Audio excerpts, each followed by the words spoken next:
To my knowledge, both you and other members of the British Occult Society carried out a number of vigils at the cemetery, of course, which you've sort of covered already, and attempted on at least 2 occasions to exorcise the site, both of the entity and any lingering malign influences from the dark arts. Was the entity sighted or any other unusual events experienced during any of these occasions? The first occasion, I know, was in August 1970. Went to Highgate Cemetery with a psychic medium with the purpose of conducting a ceremony in the cemetery to make communication with the so-called entity, which we did, or we attempted to do. We went to a fairly secluded but flat place towards the back of the cemetery, and we had with us certain implements, for example, only small things like candles and incense, and charcoal, which was to represent the element of fire.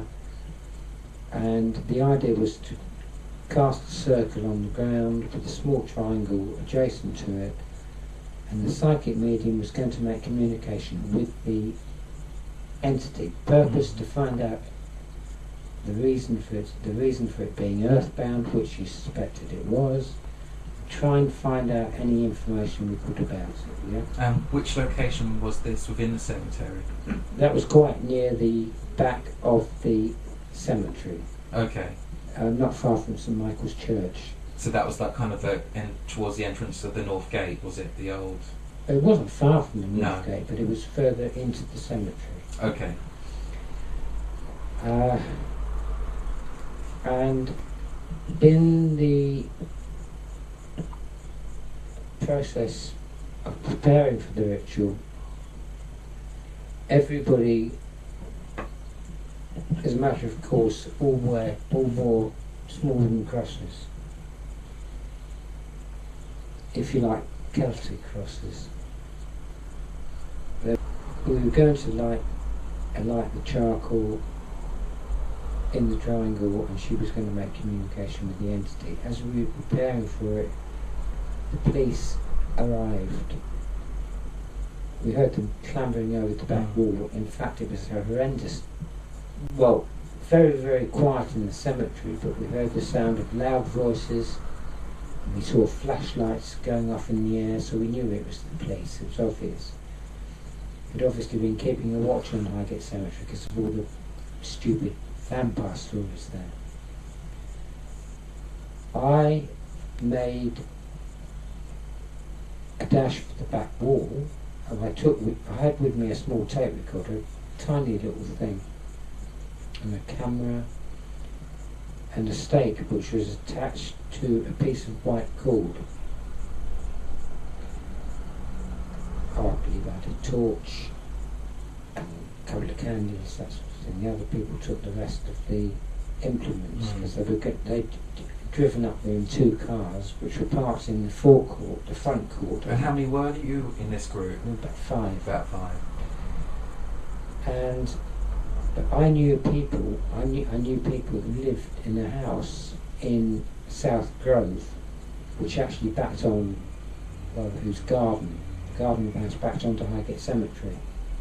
The police were coming towards me, having come through the back gate of the cemetery, and I thought if I could escape, if that's a word I must use. I didn't want to answer questions, I didn't want to name other people.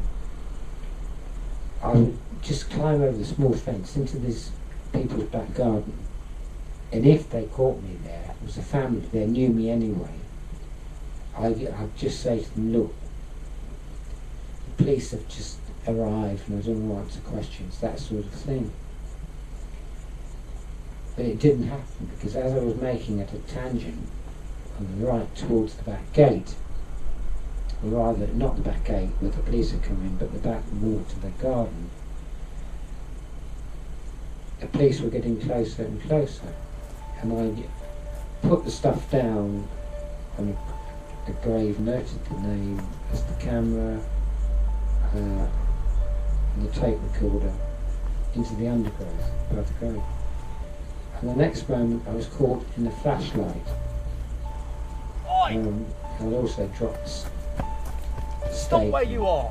Problem, officer? He knows full well that there's a problem.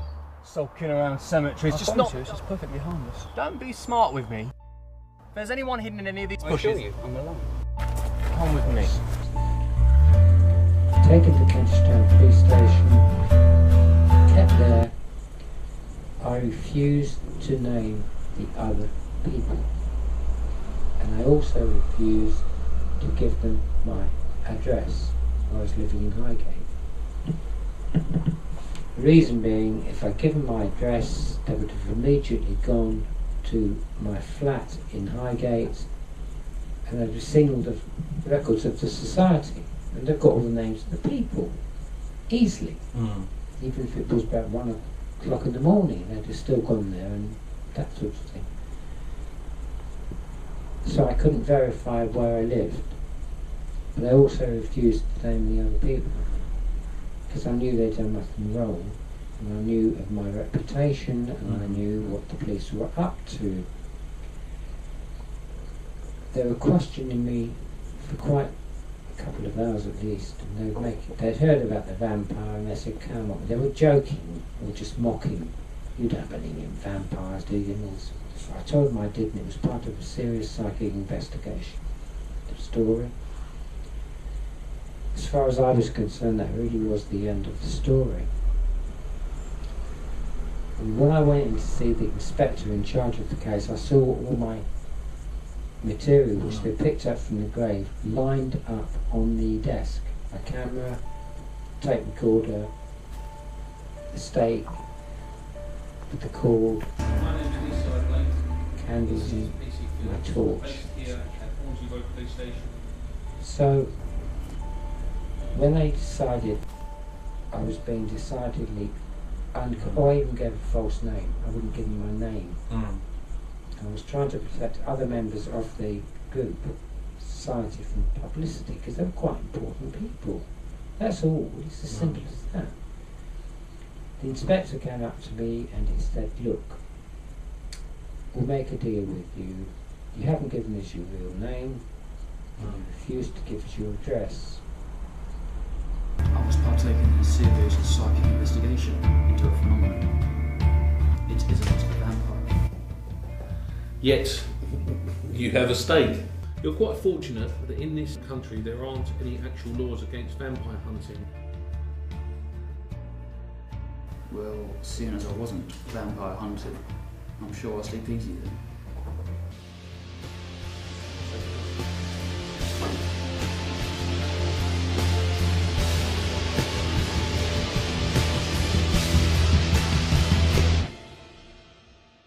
Said, so we'll have to keep you in custody overnight, which is why when the press picked up the story the next day, it was in the heading it said, Farrant of no fixed address.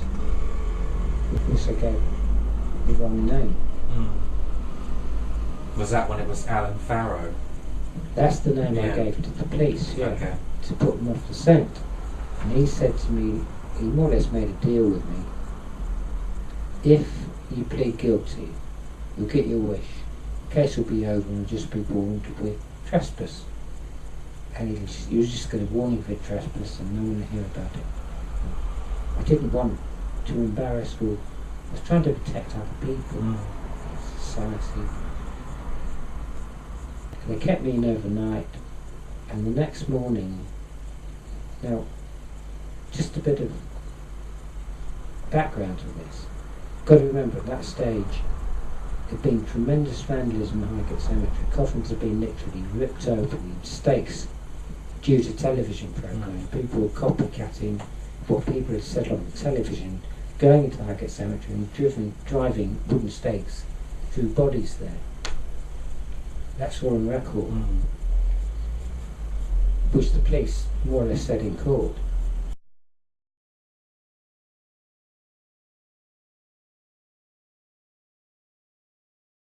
told me if I pleaded guilty, the case would be over quickly with minimal fuss. So I did. I took him at his word.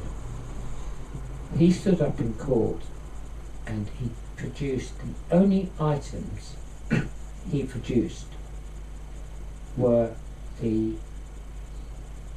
stake. I believe he produced the cord, but he'd undone it from the stake. Okay. And a cross. And all the stuff that they were putting to me in the police station, which I denied, they wrote a statement for me. I didn't write it, it was in his handwriting. And it read to the effect of, he read it to the court, when arrested I said that my intention was to seek out the king vampire of the undead, opening coffins if necessary. Now that was the unlawful purpose. That was the essence of the charge, being in an enclosed area for an unlawful purpose. Which was vampire hunting. Well, that was how they tried to back the charge up. Trespassing didn't even come into it. That would have been a fine. But the unlawful purpose was opening coffins till I found the vampire and driving a stake through the heart. I hadn't written that statement, but he'd taken it down in longhand in his own words and said that I'd said it, which I did not say. So in other words, I was being made a scapegoat for all the vandalism in Highgate Cemetery. They were more or less given court a carte blanche account, saying that I was responsible for all this other vandalism. And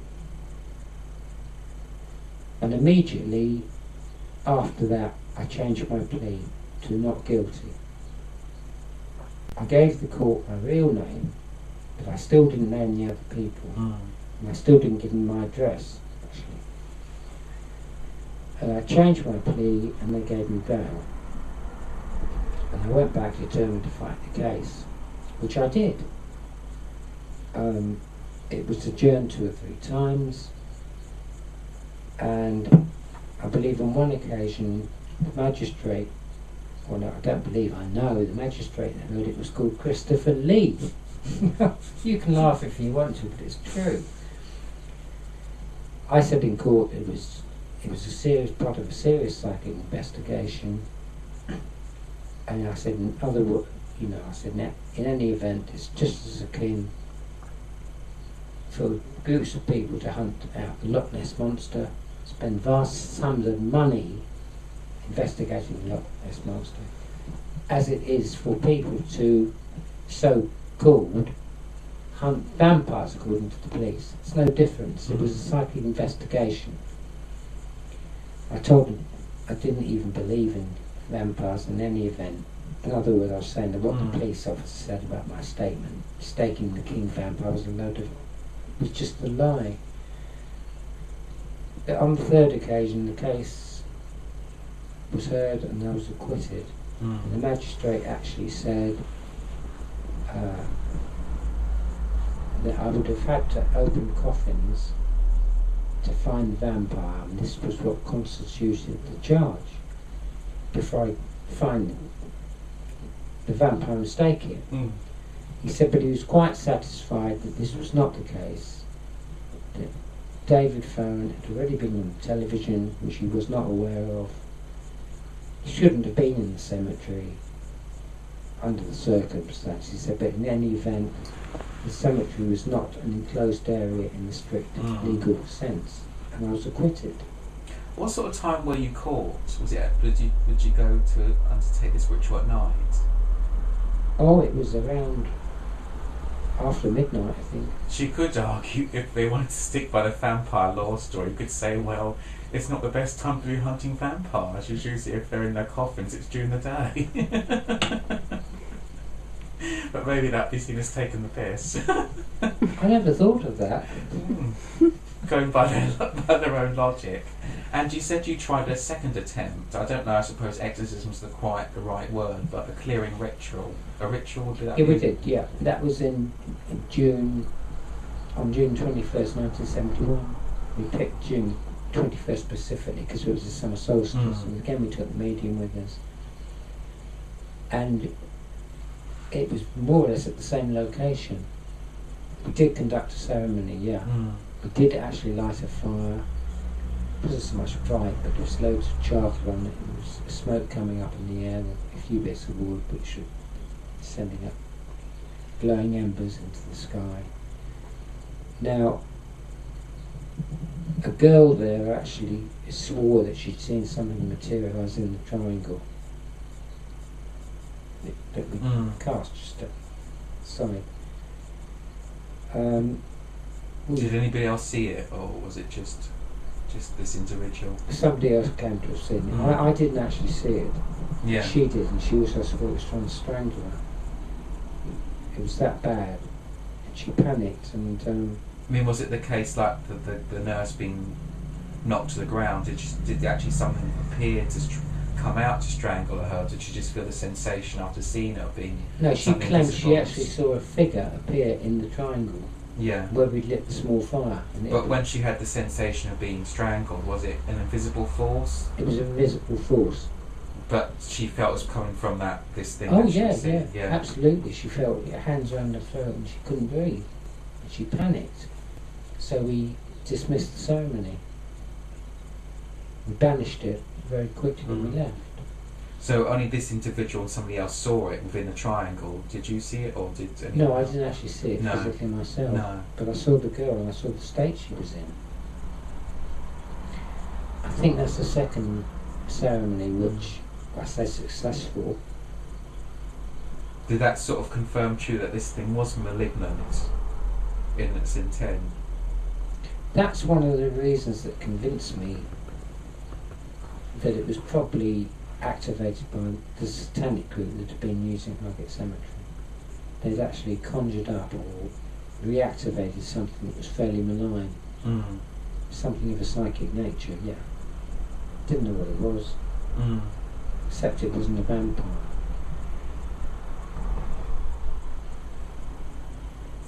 Was there any other attempt after that second attempt, or? No. No, that was it. Okay. No, that was the final attempt.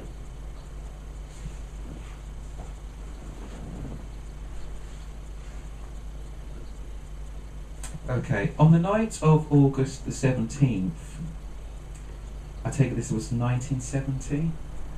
Yeah. Correct me if I was wrong. You were arrested in a cemetery, apparently while engaged in a vampire hunt, armed with a cross and a stake, for being in an enclosed area for the unlawful purpose, which you've already sort of covered, the implication being that you intended to break into tombs. Whether you've since maintained you weren't there to hunt vampires but doing something else. Oh, we've sort of covered that, haven't we, really? Yeah. In that sort of question. One's done. Okay, you were acquitted on September the 29th, 1970, mainly on the grounds that Highgate, technically speaking, was an enclosed area, and that the vampire hunting akin to searching the Loch Ness Monster is technically not illegal. You've sort of covered that already, but I suppose it leads into the question: did your release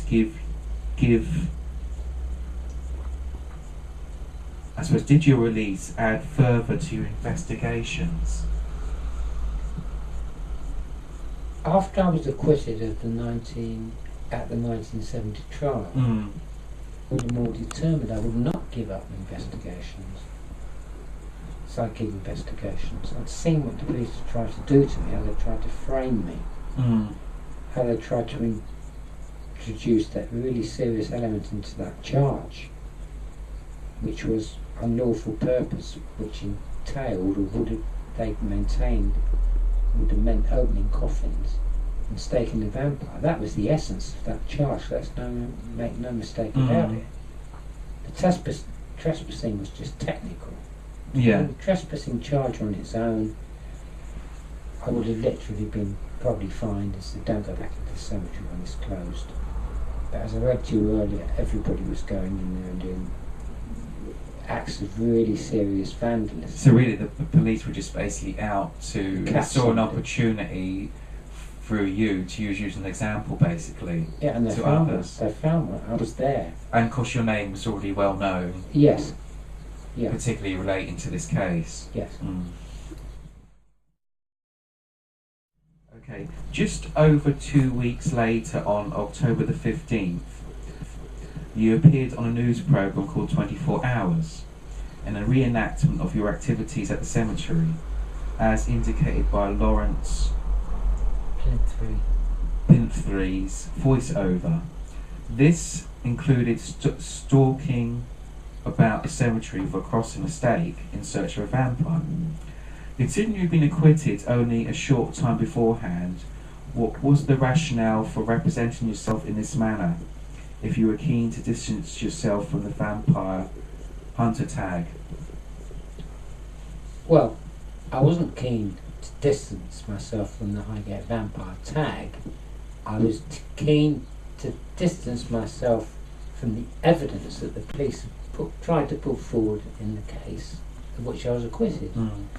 I wasn't too pleased at the way that the police were trying to set me up for that vampire hunting charge.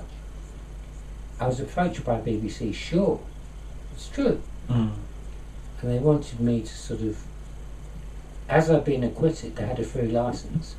Wouldn't have been the same thing if I'd have been found guilty. But as it was a partial news programme, that was 24 hours. It was transmitted on October the 16th, I believe, 1970. It was my way of getting back at the police. I thought it was an ideal opportunity. I didn't believe in vampires. I already told the police that at the police station. But they tried to set me up as opening coffins and staking a vampire. I thought, right, I've been given this opportunity. I'll show the police. And I realised it was on BBC television, peak time. Being in the cemetery, they wanted me to bring a cross and the stake. And incidentally, I didn't tell you, but the actual stake, the purpose of which was to cast a magical circle. Hence the rope as well attached, the string. Hence the rope attached to the stake. It wasn't a rope, it was a piece of cord. Okay. And the police had conveniently removed the cord. They produced the cord, but they untied it from the stake. So then that can almost then imply that you were vampire hunting, hence the Of course they could, yeah. Why they produced the cord, I don't know. They're probably trying to imply to the court I intended to tie the vampire up when I caught it. No, I know it's funny now looking back on it, but this is like I said, it was particularly wise to go stalking for a vampire in the middle of the night, considering it's its most active. So says vampire law. So. Yeah, good point. Anyway. So basically, you wanted to just reenact what the police were kind of accusing you of. Yes. Which was stalking the cemetery of a That estate. is what the BBC wanted. They had permission to film in the cemetery, so I wasn't trespassing. I was with a film crew. They just wanted me. They mentioned the case. They mentioned I was acquitted. That the court had found I wasn't guilty of it, and they just wanted pictures of me walking among the tombs with a cross and a stake. Simple as that. I don't know why people try and complicate it so much. It certainly doesn't mean that I did it because I believed in vampires. It was my way of going to the police. Well, I won't do it on film. The following day, an article titled Midnight Vigil for the Highgate Vampire was published by London's Evening News. Once again, you represented going on a vampire hunt, this time with Barry Simons, or is that Simmons? Simmons. The article appears to represent the first public dissociation from a belief in vampires. To quote, "I don't believe in vampires in the commercial sense of the word. I don't think they suck people's blood." The same article also quotes you saying, we are sure there is a vampire there. I think he sleeps during the day in a coffin in the catacombs, along with an intent to stake it." How do you explain this dichotomy? There's no dichotomy. I thought the whole thing was so ridiculous. I went to the evening news had already seen the television programme the night before. It was on 10 o'clock. They'd seen it and they wanted to drag me up to the cemetery really quickly so they could bring their edition out the next day, sort of as a news interest to people that watched the TV programme.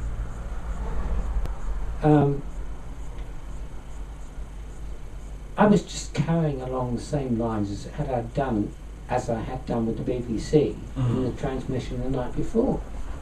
I was walking around with the cross on the stake, but it wasn't because I believed in vampires. It's the same answer I just gave you in relation to the police. It was to say to the police, look, I was doing nothing wrong. I'm far from being frightened of you. I've been invited on the television. I'm going to walk around the cemetery now with a cross and a stake. That's the reason I did it. Okay, I was a lot younger. I probably wouldn't have done that. I wouldn't do that now. But that is the reason I did it. So was it just the reporter, Barry Simmons, that accompanied you that night? No, he a brought photographer as well? Or? a photographer as well. I can't remember his name. And how long did you stay? Quite a few hours. I wandered all around Highgate Cemetery. But no police this time. And no vampires? No vampires either. Okay.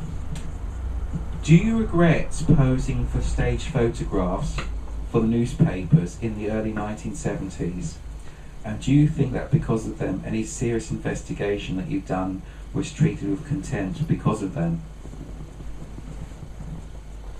Well, I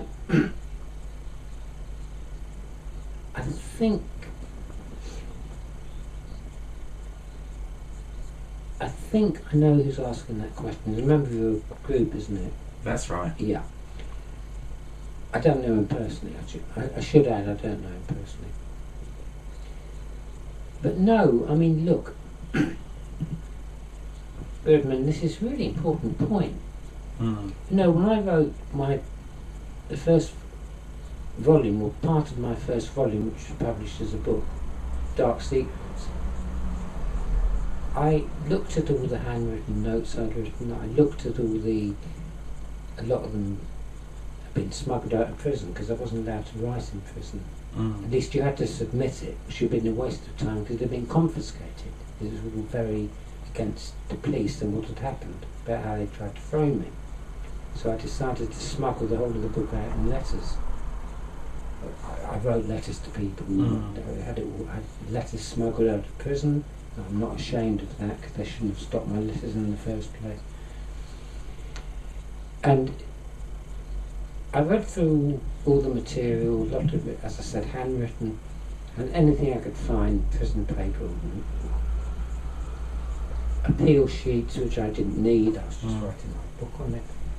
I looked at it all, you know, and I thought, shall I publish a lot of this? Shall I get it all typed out, put it into book form and publish it?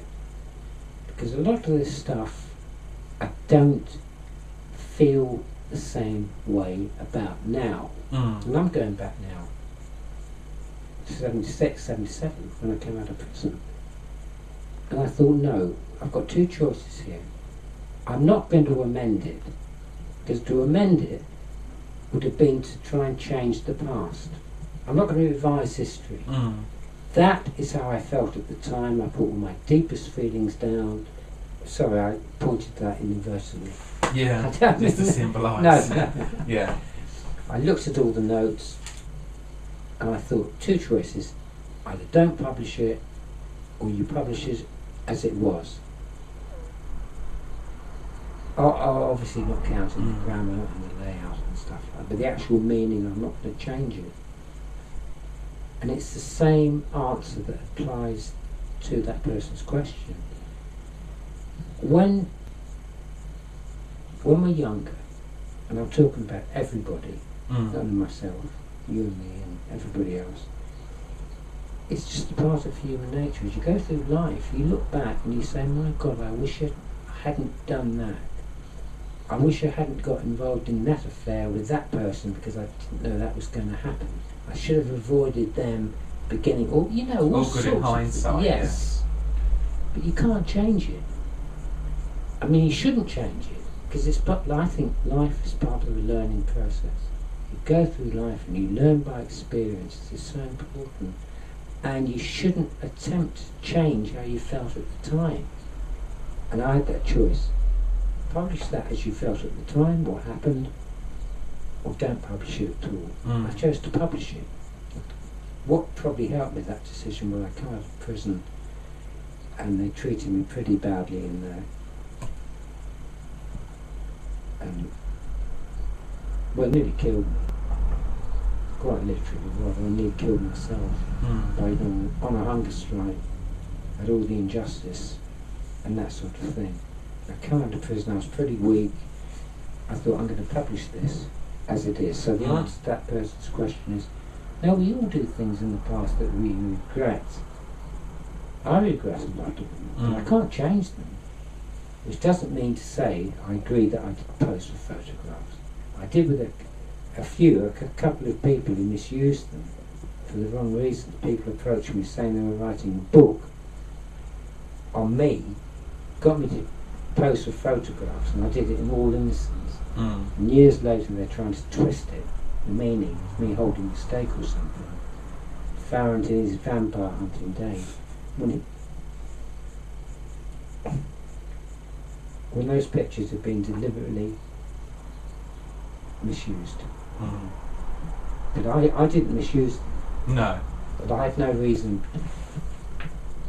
to know that they were going to be used in that way in the future. As evidence that I was a black magician, a Satanist, or whatever, which I'm not, I never have been.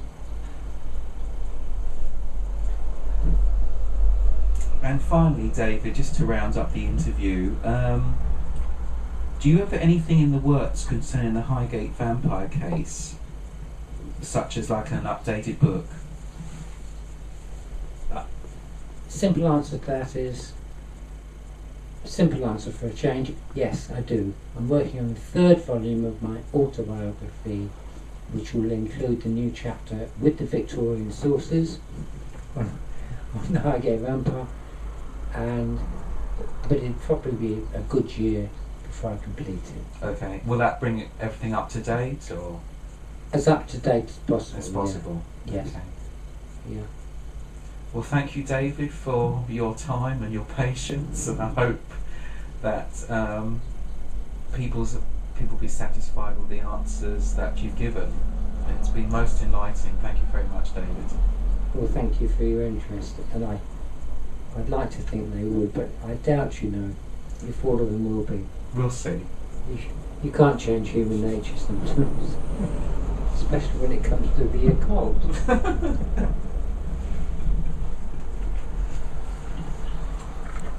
I think I've been bloody nice to you in this circumstance. Right, camera off.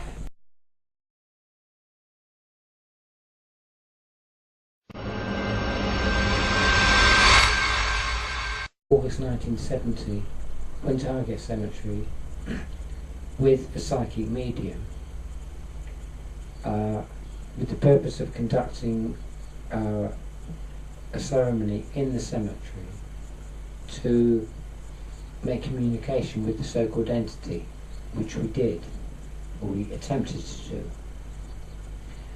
We went to a fairly secluded but flat place towards the back of the cemetery, and we had with us certain implements, for example, only small things like candles and incense, and charcoal, which was to represent the element of fire. And the idea was to cast a circle on the ground with a small triangle adjacent to it, and the psychic medium was going to make communication with the entity. Purpose to find out the reason for it being earthbound, which he suspected it was. Try and find out any information we could about it. Yeah. Which location was this within the cemetery? That was quite near the back of the cemetery. Okay. Made a dash for the back wall, and I had with me a small tape recorder, a tiny little thing, and a camera, and a stake which was attached to a piece of white cord. I believe I had a torch, and a couple of candles, that sort of thing. The other people took the rest of the implements because they'd driven up there in 2 cars which were parked in the forecourt, the front court. And how many were you in this group? About 5. About 5. And I knew people who lived in a house in South Grove, which actually backed on, whose garden of the house backed onto Highgate Cemetery. The police were coming towards me, having come through the back gate of the cemetery, and I thought if I could escape, if that's a word I must use, I didn't want to answer questions, I didn't want to name other people. I would just climb over the small fence into this people's back garden, and if they caught me there, it was a family there, knew me anyway, I'd just say to them, look, the police have just arrived and I don't want to answer questions, that sort of thing. But it didn't happen, because as I was making at a tangent on the right towards the back gate, or rather not the back gate where the police had come in, but the back wall to the garden, the police were getting closer and closer, and I put the stuff down on a grave, noted the name as the camera and the tape recorder into the undergrowth above the grave. And the next moment I was caught in the flashlight. I'd also dropped the Stop stake. where you are! Problem, officer? He knows full well that there's a problem. Sulking around cemeteries, just not... It's just perfectly harmless. Don't be smart with me. If there's anyone hidden in any of these I bushes... assure you, I'm alone. Come with me. Taken to Kenchtown Police Station, kept there. I refused to name the other people, and I also refused to give them my address.